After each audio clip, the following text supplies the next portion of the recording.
The day of my father's funeral dawned cold and gray, fitting weather for what would become the most pivotal moment of my life.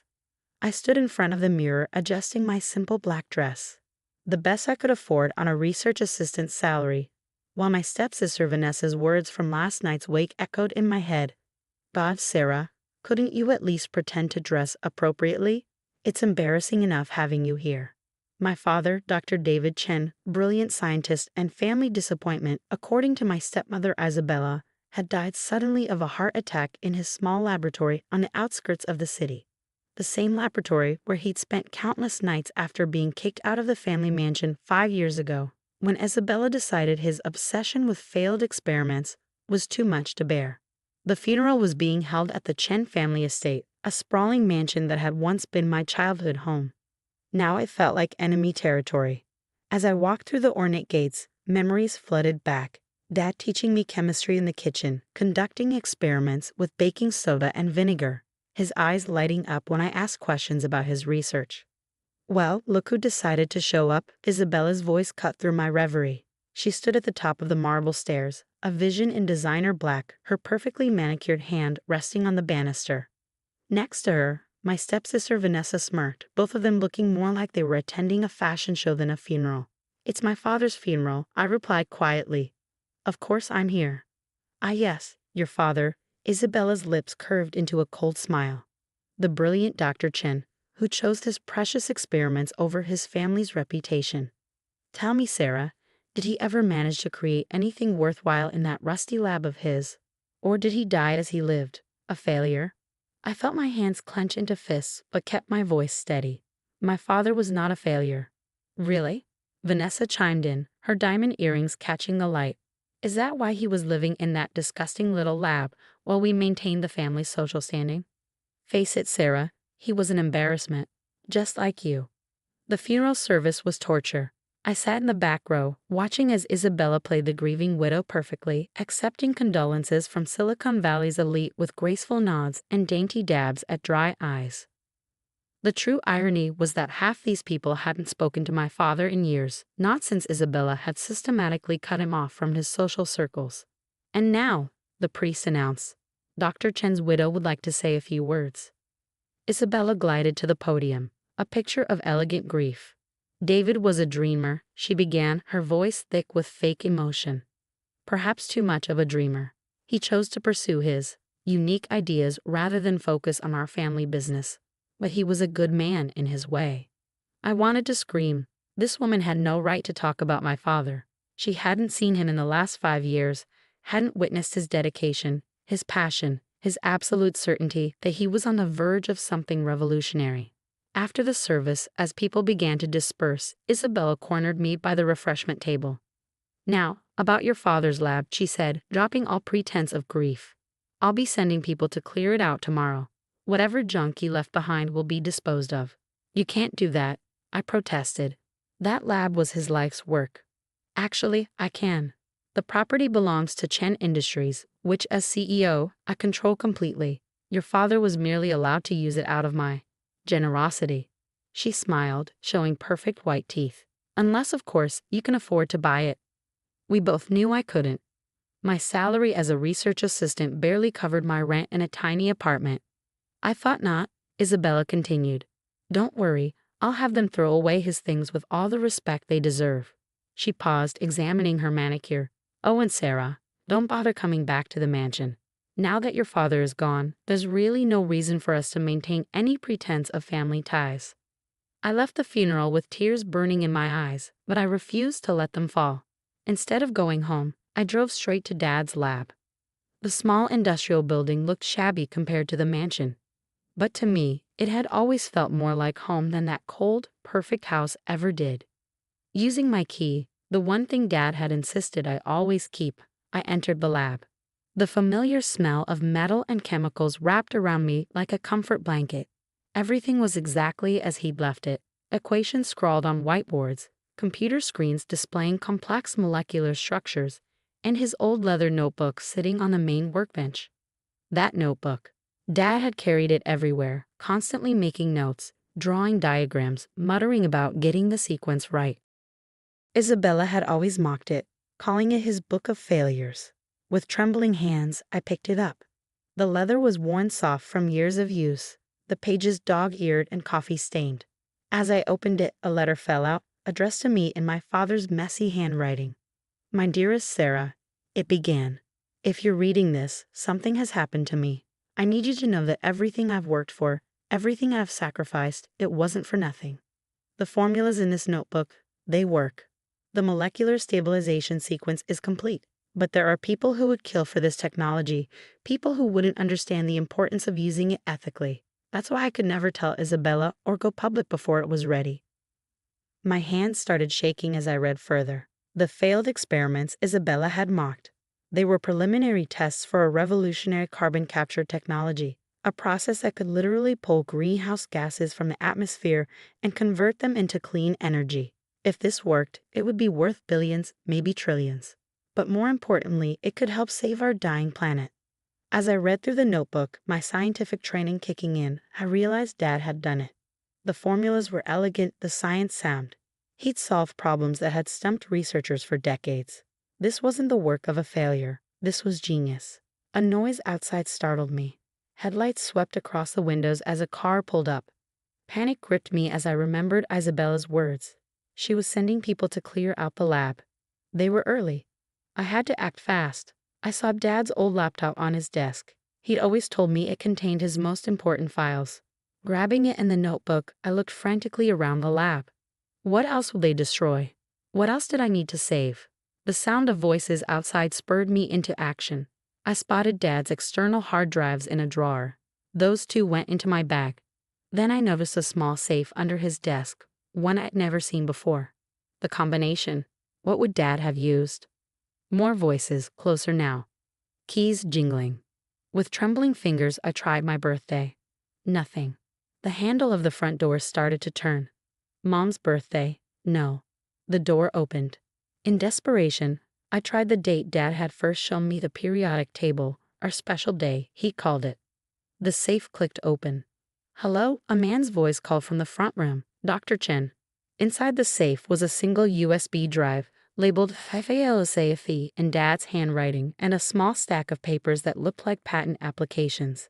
I grabbed everything, shoved it in my bag, and looked around frantically for an escape route. The back door. Dad always kept it unlocked for emergency exits during dangerous experiments. I slipped out just as flashlights beamed through the main lab space. In the darkness, I ran to my car, parked around the corner. As I drove away, I saw men in dark suits entering the lab, carrying boxes and equipment. Isabella wasn't just clearing out the lab, she was searching it. She knew. That night, instead of going to my apartment, I checked into a small motel under a fake name. I couldn't risk Isabella's people finding me, not until I understood exactly what I had. Setting up Dad's laptop, I began to dig through his files. What I found kept me awake until dawn. Would you like me to continue with part 2, where we see what Sarah discovers and how she begins to fight back against her stepmother's empire? The next morning, my hands still shaking from what I discovered, I made 3 crucial phone calls. The first was to Dr. Marcus Zhang, my father's old colleague from MIT who'd mysteriously retired the same year Isabella forced Dad out of the mansion. The second was to Maya Patel, my best friend from graduate school who now ran a prestigious environmental law firm. The third was to James Wilson, my ex-boyfriend who happened to be one of Silicon Valley's most successful venture capitalists. "Sarah Chen." James answered on the first ring, surprise evident in his voice. We hadn't spoken since our breakup 2 years ago, when he'd chosen his career over our relationship. "I heard about your father. I'm so sorry." "James, I need your help," I said, cutting straight to the point. "But first, I need you to sign an NDA." An hour later, I sat in a private conference room at James' office, watching his face as he reviewed my father's data. His expression shifted from skepticism to shock to something approaching awe. "Sarah, this is," he trailed off, running a hand through his perfectly styled hair. "This isn't just revolutionary. This changes everything. The carbon capture efficiency rates alone are 10 times better than anything currently on the market. And the energy conversion process," he looked up at me, eyes wide. "Your father actually solved it." "Yes," I said quietly, "but there's more." I showed him the files I'd spent all night decoding.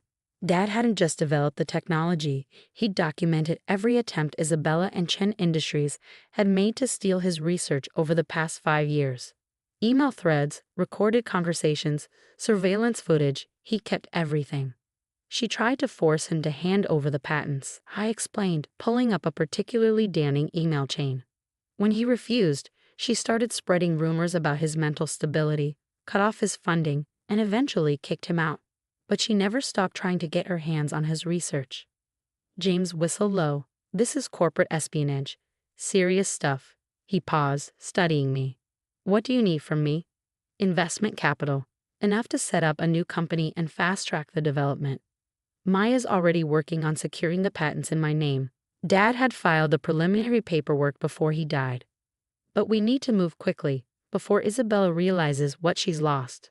Before James could respond, my phone buzzed. A text from Maya, 911. Turn on CNBC now. James grabbed the remote, switching on the conference room's wall-mounted TV. Isabella's perfectly composed face filled the screen as she stood at a podium in front of Chen Industries headquarters. It is with great pride that I announce Chen Industries' breakthrough in carbon capture technology, she was saying, her voice smooth as silk. My late husband's final project has yielded remarkable results, and we expect to begin implementation within the month. My blood ran cold. She was trying to claim Dad's research as her own. That's why they were searching the lab, I whispered. They're going to try to recreate his work. James's phone chirped. Chen Industries' stock was already soaring on the announcement, but I noticed something in Isabella's press conference, something that made me lean forward. The molecular stabilization sequence, she was explaining to the reporters, allows for unprecedented carbon capture rates. But her description was wrong. Completely wrong. They didn't have Dad's real research. They had whatever fragmentary notes they'd found in the lab, and they were bluffing. My phone rang. Dr. John. I saw the press conference, he said without preamble. She's desperate, Sarah. Chen Industries is in trouble. They've been covering up massive losses for years, using creative accounting to hide their failed projects. Your father knew. That's why Isabella wanted his research so badly.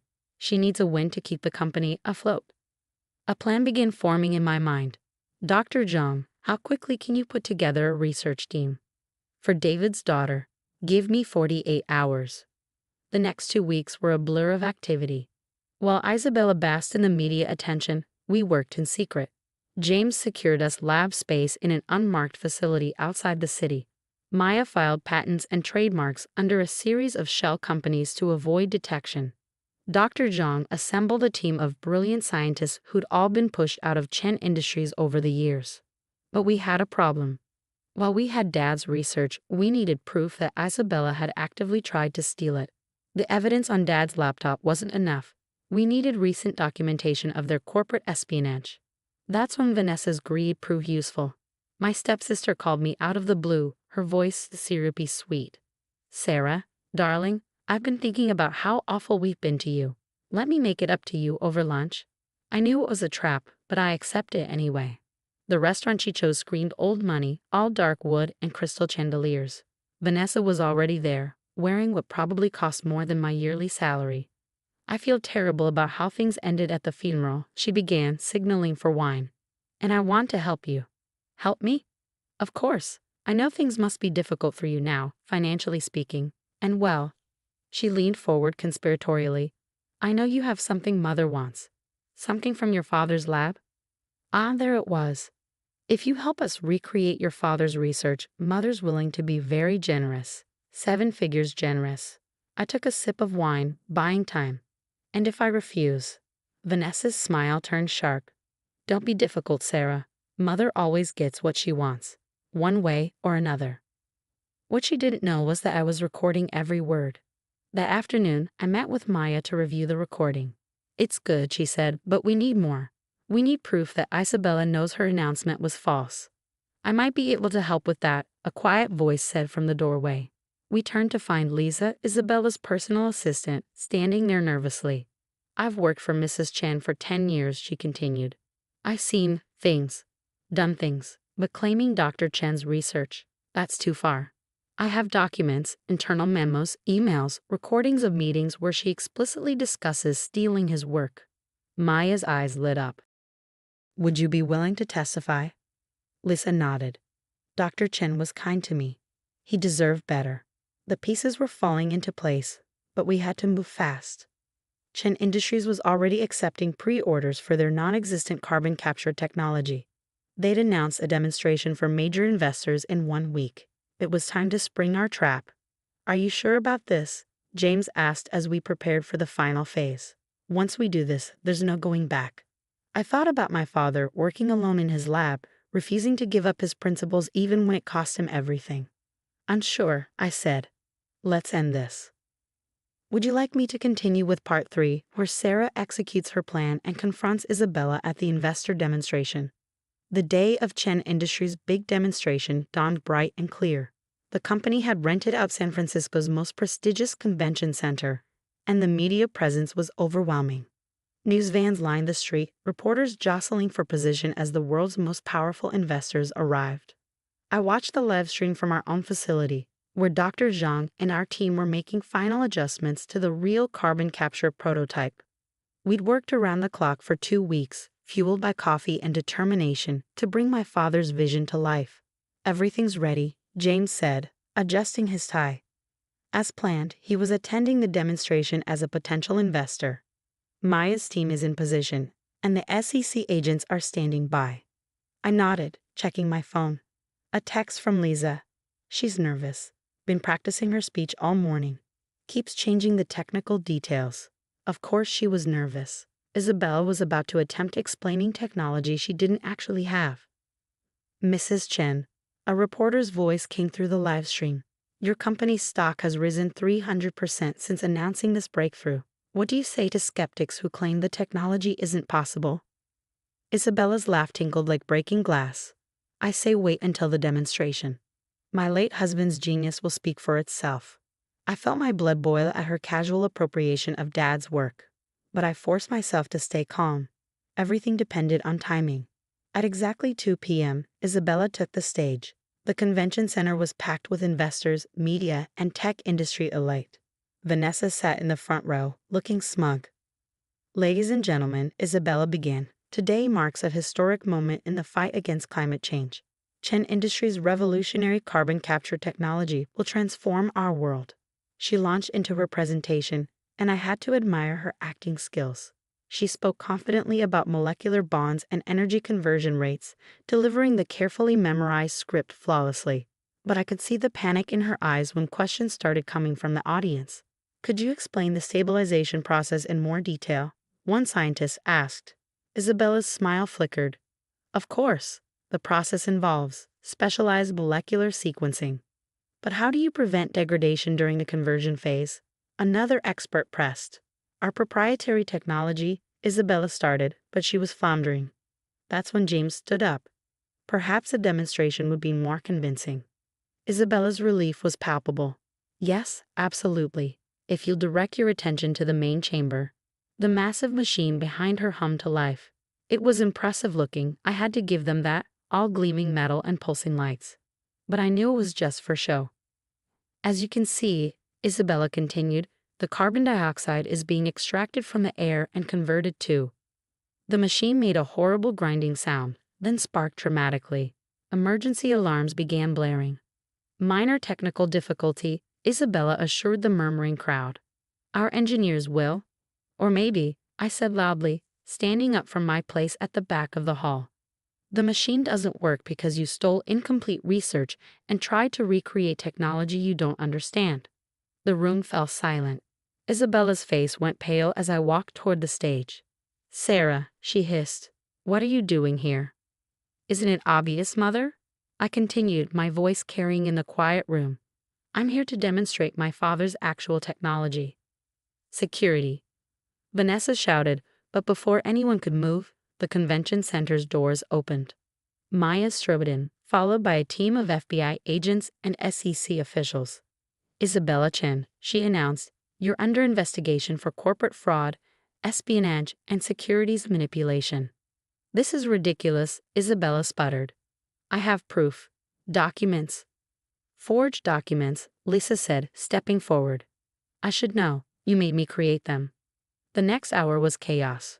While FBI agents secured Chin Industries' fake prototype as evidence, Maya presented our documentation of Isabella's fraud.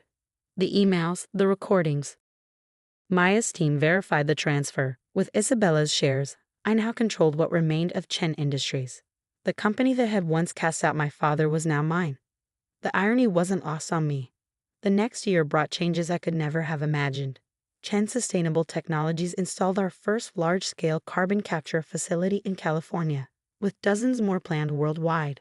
The technology worked better than even Dad had predicted, giving real hope in the fight against climate change. Vanessa took a plea deal and served community service at an environmental cleanup organization. The experience seemed to change her. She later started a nonprofit focused on sustainable fashion. Lisa, Isabella's former assistant, became my trusted chief of staff, her organizational skills helping us manage our rapid growth. Isabella served 3 years in a minimum security prison. Upon release, she moved to a small house in Montana, about as far from her former lifestyle as possible. She sends me letters sometimes full of regret and attempted explanations. I read them, but rarely respond. On the first anniversary of Dad's death, I visited his grave early in the morning. The simple headstone stood in stark contrast to the ornate Chen family plot nearby. We did it, Dad, I said softly, placing fresh flowers by the stone. Your work is helping people, changing things, just like you always wanted. That afternoon, I had a board meeting in our new headquarters. The company had grown to over 1,000 employees, and our market value had reached $50 billion. But before heading into the meeting, I stopped by my office and opened Dad's old notebook, now carefully preserved in a glass case. Inside on the last page were words he'd written years ago. Success isn't measured in dollars or acclaim, but in the positive change we create. Remember that, Sarah. I did remember. Every day, as I stood looking out over the city, I thought about legacy. Isabella had built her empire on deception, desperate to maintain the appearance of success. Dad had worked in a humble lab, focused only on making his dreams reality. In the end, truth and dedication had won out over lies and manipulation. Real change had triumphed over empty promises. My phone buzzed. Another international contract, this time from India. More opportunities to implement Dad's technology to reduce carbon emissions, to make a difference. I smiled, touching the simple locket I always wore, the one containing a small piece of paper from Dad's notebook. Sometimes the greatest victories come not from destroying others, but from staying true to your principles and letting your work speak for itself. Dad taught me that, and it was the most valuable inheritance he could have left me. The world was changing, and thanks to him, I was helping change it for the better. That, I knew, would have made him prouder than all the billions in the world.